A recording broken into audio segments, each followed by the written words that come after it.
Hey guys, so here I am, and it is 9 o'clock on January 2nd. This is the hotel room. I'm just kind of hanging out here at the airport hotel. Not really. It'll do.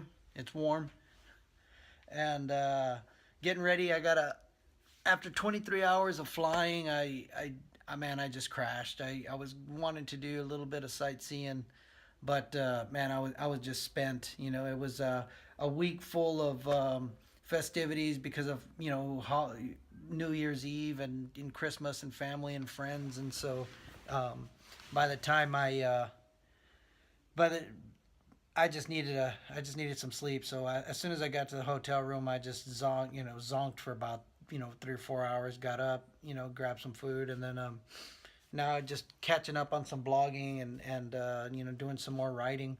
I got a 8 a.m. flight tomorrow morning where I got to head to Martinez, which is where we're gonna meet the group, which is where that's the location of our dive site, or the area that we're gonna be working with the animals.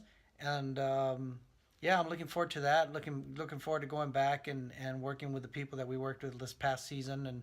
And they I already talked to them. There's orcas in the area. That's like the biggest thing. That's like the most major stressor is because it's not like sharks, where you chum an area, you get some sharks to the spots, and and and then because sharks know that they're going to be fed there, they'll return to the area, and they return to the area. Um, but with orcas, with whales and dolphins, you just never know because they're not they're not really conditioned to the area. Now, I mean, if the herring are there, the orcas will be there. If the herring are not there, the orcas won't. So there's always that that the stress of whether the animals will be there or not. And thankfully, as of yesterday, the orcas are there. So hopefully they're going to stay in the area. Hopefully they're here for the whole season, or here at least for the week that we're here. Um, and we'll get some good feeding going on. That's what we're hoping for right now, man. It's all up in the air. We'll see what the animals want to do and how they want to do it.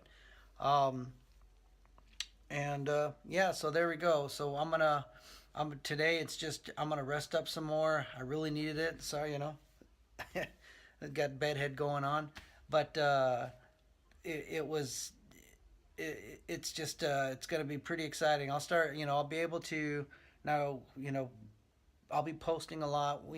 Every chance I get, I'm going to be posting. The problem with the conditions out there is, like, last season we are out there and trying to film some stuff that I could post on blog. The phones are freezing up and not working. Your cameras are freezing up and not working due to the conditions. It's a little warmer. It's about 30 degrees, so conditions are a little warmer here now. I don't know what it's going to be like in Andenes because it's still a few hours away. I think we fly in. We leave here at 8:30, and I arrive over there about 1:25. So I think when we do have one stop, so we're gonna stop in Tromso or one of these other places, and and then from there we're going. Then we move on. So I don't know how much of a layover it is, but once we get to the fjords, I mean the fjords. Sorry, the fjords. uh, and we start seeing all those mountains and all those, all the little fjords that are out there. Uh, it's just going to be beautiful, man. I can't wait to share that with you guys. And I think I've taken some photos from last season, but I'll be trying to get as much video as I can and sharing that experience with you guys as well. Um, it's really. Even if you're not, honestly, even if I know that these are extreme conditions, and as far as coming out here for diving, that's extreme, and then the orcas itself, they're not, they have a worse reputation. When you have an orca that's in captivity, because those animals, they're stressed out. They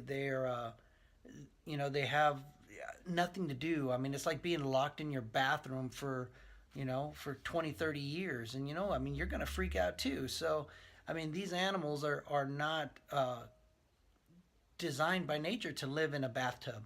So, yeah, when people when an animal just that intelligent is stuck in there, things are going to happen. Accidents are going to happen. I mean, this is a wild animal that's completely stressed out and to the point that it needs medication. So yeah, I mean, those are those kind of conditions, and that's what really gave orcas the bad reputation that they have, because out in the wild, they really don't care about us. I mean, they're curious about us. I mean, my first experience with orcas was in New Zealand on a Shark Week shoot, where we went out there and we were with the legend Ingrid Visser. And she showed us her orcas, and man, it was the most magical, amazing experience of my life.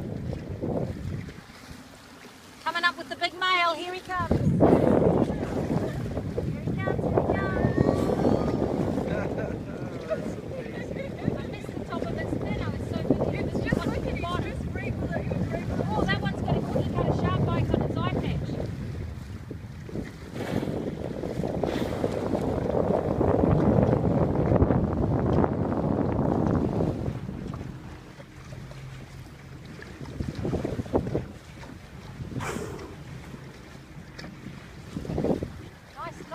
And after that, I was hooked. I wanted to see more of these animals. I want to learn more about them and share more time. And that's why we come to Norway and willing to deal with these extreme conditions just to share moments with them.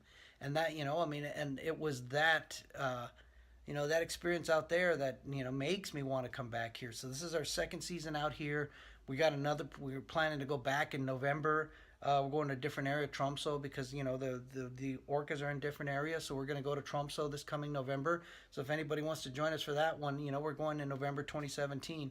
And I mean, but those animals are just amazing. Oh my god. Oh my god. How about that? Can't wait to see what we get this year, and just kicking myself now that I realized that I didn't bring a topside camera lens. I brought my underwater camera lens, the Takina 1017, but I forgot my lens for topside. So hoping I can maybe borrow one from a buddy that's if it'll work. But other than that, I'm gonna be stuck with GoPro and iPhone footage for topside if I don't get me a proper lens to also capture some of that activity that's going to be going on, when the orcas are hunting or feeding or just running hard. And I'm not going to be able to take advantage of that unless I can get my hands on a lens. Anyway, I'm running 7 minutes on this blog. I might cut some of it off. It'll be definitely with part of a written blog, as I'm talking about some of the same things. But I'll be also on this. I'll be sharing some clips from last season, so that to make this a little bit more interesting. Anyway, this is the world, man. This is the exciting, glamorous life of life on the road in between trips, or at least travel day shit. So see you guys tomorrow. We'll have more. Hopefully, a lot more exciting. Cheers.